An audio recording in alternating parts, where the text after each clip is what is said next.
శరణాలు. ఉదయకాలపు వాక్య ధ్యానంకు మిమ్మల్ని ఆహ్వానిస్తున్నాం. ప్రార్థన. మమ్మల్ని మిక్కిలిగా ప్రేమిస్తున్న పరలోకపు తండ్రి, ఈ ఉదయకాలమున నీ వాక్యము వినుటకు మేము సిద్ధపడి వచ్చి ఉన్నాం. తండ్రి, నాతోనూ కార్యక్రమం వీక్షిస్తున్న ప్రతి ఒక్కరితోనూ ఈ ఉదయకాలమున నీవు మాట్లాడమని, వినగలిగిన చెవిని, గ్రహించుకునే హృదయాన్ని మాకు అనుగ్రహించి నీ కృపలో ఆశీర్వదించి నడిపించమని, నీలో నాయన ఎదిగి ఫలించి ఇతరులకు నాయన మేము నాయన మాదిరికరముగా ఉండినట్లుగా నీ వాక్యమును నాయన మా జీవితంలో కలిగి ఉండడానికి సహాయము చేయి. యేసు పరిశుద్ధ నామమున అడిగి వేడుకుంటున్నాను పరమ తండ్రి, ఆమేన్.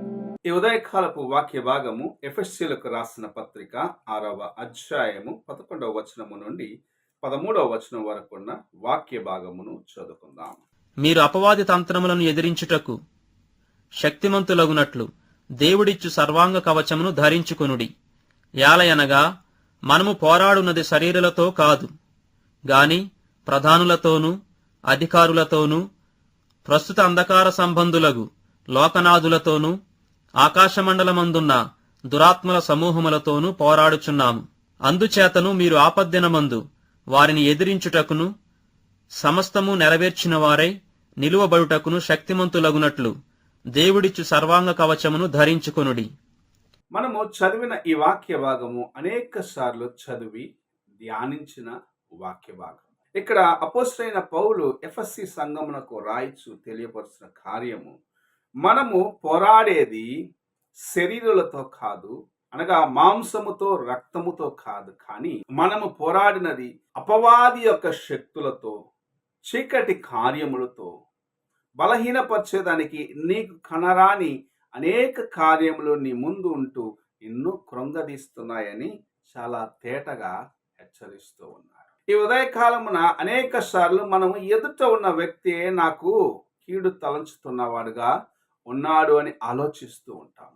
నీకు ఎదుట నిలబడిన వ్యక్తి నీ పైన కోపము చూపించవచ్చు, లేక నీకు విరోధమైన కార్యములను చేయవచ్చు, కానీ అతని వెనుక ఉండి నిన్ను బలహీనపరుస్తున్న ఆ కార్యము ఏమిటో అని నీవు గ్రహించుకోవాలి అని ప్రభు ఆశిస్తూ ఈ ఉదయకాలమున నీతో మాట్లాడుచూ ఉన్నారు. మనం అనేక సార్లు అనుకుంటాం, అతన్ని కానీ నా యొక్క పరిస్థితి తెలుసుకున్నట్లయితే ఇది సరిపోతుందని.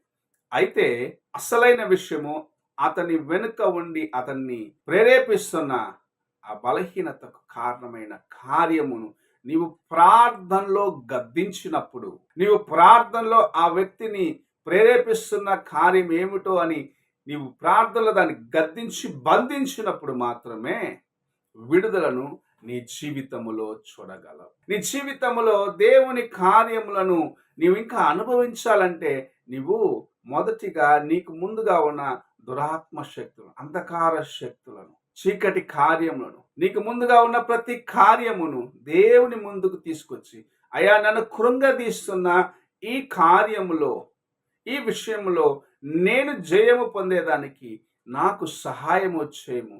దీనికి వెనుక ఉన్న శక్తులను, బలహీనపరచు కార్యములను నీ చేతికి అప్పగిస్తున్నాను, వాటిని బంధించుము, విడుదల ఇమ్ము అని మొదటిగా నీవు ప్రార్థించిన దినమున నిజముగా ప్రభు తన కృపచేత నీకు తెలియని గొప్ప కార్యములను బయలుపరుస్తాడు. అంధకార శక్తులను, దురాత్మ శక్తులను బంధిస్తాడు. నీ మార్గమును సరళము చేస్తాడు. నువ్వు చాలాసార్లు అనుకుంటావు నా ఎదుట ఉన్న వ్యక్తే అని, అయితే వారికి వెనుక ఉన్న కార్యములను నీవు చేయించాలన్నది ప్రభు ఆశిస్తున్న కార్యం. ఈ ఉదయ కాలమున ఏది నిన్ను కలవరపరుస్తుంది, ఏ వ్యక్తి నిన్ను కలవరపరుస్తున్నాడో ఆ వ్యక్తి కోసము మొదటిగా ప్రార్థన చేయి. ఆ వ్యక్తిని ప్రేరేపిస్తున్న కార్యములను ప్రభు అతనిలో నుండి దూరముగా తీసివేయనట్లుగా ప్రార్థన చేయి. అప్పుడు నీవు ఏవైతే ప్రభు సన్నిధిలో ఎదురు చూస్తూ ఉన్నావో, ఏ పోరాటంలో అయితే నిన్ను కృంగదీస్తూ ఉన్నాయో, ఏవైతే నిన్ను దుఃఖపరుస్తూ ఉన్నాయో, వాటిని ప్రభు నీవు అనుకోని రీతిగా నీకు ముందుగానే లయము చేస్తాడని దేవుని యొక్క వాక్యం సెలవిస్తుంది. మనము దానికి సిద్ధపడ్డ వారిగా ఉండాలి.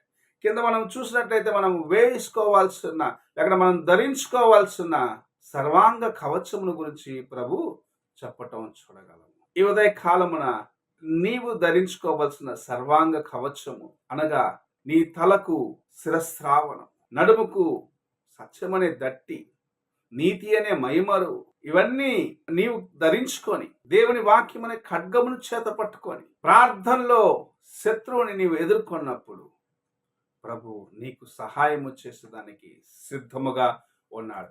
అయితే నీ పోరాటము నీ ఎదుట ఉన్న మనుషులతో కాదు, కానీ అతనికి వెనుక ఉండి అతన్ని ప్రేరేపిస్తున్న ప్రస్తుత సంబంధమైన అంధకార నాదుడు, చీకటి కార్యములను ప్రేరేపించే ఆ శక్తులను, బలహీనపరచు కార్యములను మొదటిగా నీవు గద్దించాలి. అప్పుడు ప్రభు నీకు జయమును అనుగ్రహిస్తాడని ఈ ఉదయకాల సమయంలో ప్రభు నీతోనూ నాతోనూ మాట్లాడుచున్నాడు. నీకు కనపరిచే వ్యక్తి మాత్రమే అని నువ్వు అనుకున్నట్లయితే అతన్ని ప్రేరేపించే కార్యములను నువ్వు గుర్తించకపోతే నీవు జయమును పొందటము అసాధ్యముగా నీకు ముందుగా ఉంటుంది. అయితే అతని కోసము ప్రార్థిస్తూ అతను బలహీనపరిచే కార్యమును బంధిస్తూ నీవు ముందుకు వెళ్ళినప్పుడు, దేవుని యొక్క వాక్యమును పట్టుకొని ముందుకు వెళ్ళినప్పుడు, ప్రార్థనలో ముందుకు వెళ్ళినప్పుడు, నీ యొక్క మార్గము నీతి కలిగినదిగా నీవు కలిగి ముందుకు వెళ్ళినప్పుడు ప్రభు నీ జీవితములో నీవు అనుకున్న దానికన్నా అనేక రెట్లు తన కృపను నీ మీద కుమ్మరించి నిన్ను శోధించే కార్యంలో నుండి నిన్ను తప్పించి నీకు విరోధంగా నిలబడ్డ శత్రువుని అణిచివేసి నీకు జయమును ఇచ్చేదానికి ఆశ కలిగి ఉన్నాడు.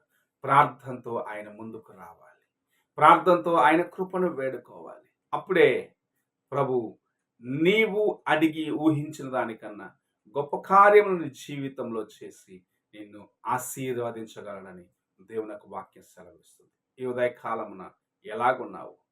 నీవు ఎదుట ఉన్నవాడిని చూసి కలవరము చెందుతున్నావా? ఎదుటవాడే నాకు ఇంత హాని చేస్తున్నాడని అతన్ని చూస్తున్నావా? లేక అతనికి వెనుక ఉన్న అపవాది కార్యములను చూస్తూ ఉన్నావా? అపవాది చేత ప్రేరేపించబడిన వ్యక్తిగా ఉన్నాడని మొదటిగా నీవు జయించవలసిన అపవాదిని లేకపోతే వాయుమండల అధిపతులను జయించకుండగా ఎదుట ఉన్నవాడినే నీవు ఎన్నిసార్లు ఇతడే నాకు హాని చేస్తున్నాడు నువ్వు అనుకున్నాను, నీవు జయమును పొందలేవు.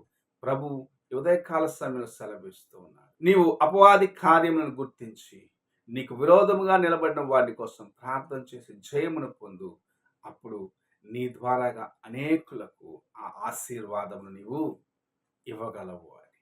ఈ ఉదయకాలమున నీ పోరాటము శరీరముతో రక్తముతో కాదు, నీ పోరాటము లోకముతో కాదు, లోకంలో ఉన్న ఒక వ్యక్తితో కాదు, కానీ లోకనాథునితో అని గ్రహించుకొని ప్రార్థనలో ప్రభు పాదాలు పట్టుకొని ఆయన వాక్యమును ప్రతిదినము చదువుతూ వాక్య పఠనములో నిన్ను నీవు బలపరుచుకుంటూ ఆయన యొక్క కృపను నీ జీవితంలో అనుభవిస్తూ ముందుకు వెళ్ళినప్పుడు గొప్ప కార్యములను ప్రభు నీకు అనుగ్రహించేదానికి వేచి ఉన్నాడు. ఎలాగున్నావో ఒక్కసారి నేను నీవు పరీక్షించుకో. ప్రార్థన చేసుకుందాం. మమ్మల్ని మిక్కిలిగా ప్రేమిస్తున్న పరలోకపు తండ్రి, ఈ ఉదయ కాలంన నీవిచ్చిన ఈ కొద్ది మాటలను బట్టి వందనాలు చెల్లించుకుంటాం తండ్రి. మేము బలహీనముగా కృంగిపోయే వారిగా ఉన్నాము. మాకు ఎదుట ఉన్న వ్యక్తిని చూసి అతను నాకు కీడు చేస్తున్నాడు అనుకుంటున్నాము, కానీ అతను ప్రేరేపించే చీకటి కార్యం లేకపోతే అపవాది యొక్క తంత్రమును గుర్తించలేని వారిగా అనేక సార్లు మిగిలిపోతున్నాము. ఈ ఉదయకాలమున మమ్మల్ని బలహీనపరచడానికి అపవాది వాడే ప్రతి తంత్రమును ప్రతి వ్యక్తిని గుర్తించి అపవాది కార్యములను నాయన ప్రార్థనతో జయించి నీ వాక్యము ద్వారాగా జయించి నీ యొక్క సత్యము ద్వారాగా జయించి ముందుకు వెళ్ళే కృపను మాకు అనుగ్రహించమని యేసు పరిశుద్ధ నామమున అడిగి వేడుకుంటున్నాను పరమ తండ్రి, ఆమేన్. తండ్రి అయిన దేవుని ప్రేమ, కుమారుడైన క్రీస్తు కృప, ఆదరణకర్తైన పరిశుద్ధాత్మక సహవాసం ఇప్పుడు ఎల్లప్పుడూ తోడయండి, సదాకాలము నడిపించును గాక. ఆమేన్.